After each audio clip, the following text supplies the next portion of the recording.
Welcome back. Now we answer questions we receive from you, our viewers. If you have a question, visit our website, QuranSpeaks.com. Dr. Shabir, the question is Islam the only religion that has a judgment day? No. To be sure, the belief in the Day of Judgment is not universal. Among some religions, there is no such concept. In Buddhism, for example, there's the idea that you experience a nirvana, which is similar to the Hindu moksha. And there is the idea of a reincarnation in Hinduism, where you go through different life cycles, depending on whether you've done well or not. You go into a higher level of existence or a lower one in the next life. But there is no ultimate day of judgment where everybody is called to justice and then, either paradise or hell. But this idea that there is this judgment day goes back to Zoroastrianism, which scholars in the academic world credit with the idea that then comes into Judaism, Christianity, and Islam.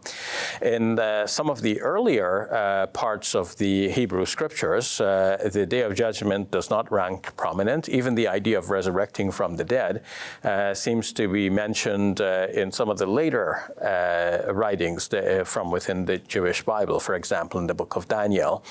But this idea is very prominent in the New Testament, in the preachings of Jesus, for example, speaking about the day that will come when the sheep and the goats will be separated. The Acts of the Apostles has Paul preaching, saying that God has appointed one man to judge the world in that eventual moment. And that idea of the Day of Judgment then is picked up in the Quran. It is very prominent in the Quran. In fact, it permeates the entire Quran. You do good, you get your reward on the Day of Judgment. You do evil, you will be visited with punishment in the life hereafter. All of this will be decided on the Day of Judgment. We live this life, but don't think you can get away with doing wrong things, because everything you do is being recorded. And on the Day of Judgment, everyone will resurrect from the dead when a trumpet is blown, and we will stand in the court of justice before God. So people might escape the courts of this world, but they will eventually face that judgment in the life hereafter. What do you think is the value of having a judgment day, Dr. Shabir? Well, it helps to make sense of the injustice that we see in this world. Otherwise, we all have the sense that, first of all, justice should be done, and that justice is a good thing, and injustice is very bad.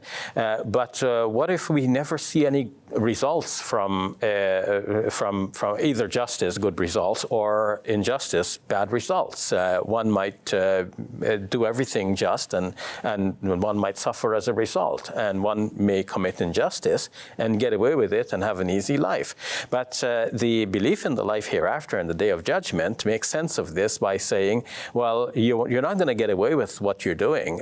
God will bring you to justice on the Day of Judgment. In fact, Immanuel Kant, a philosopher a couple of hundred years ago, said that the belief in the life hereafter actually makes sense from this particular perspective.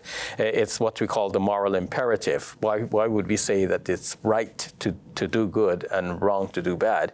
Well, the idea of the judgment and the life hereafter makes sense of that. All right, we'll leave it at that. Thank you, Dr. Shabir. You're welcome.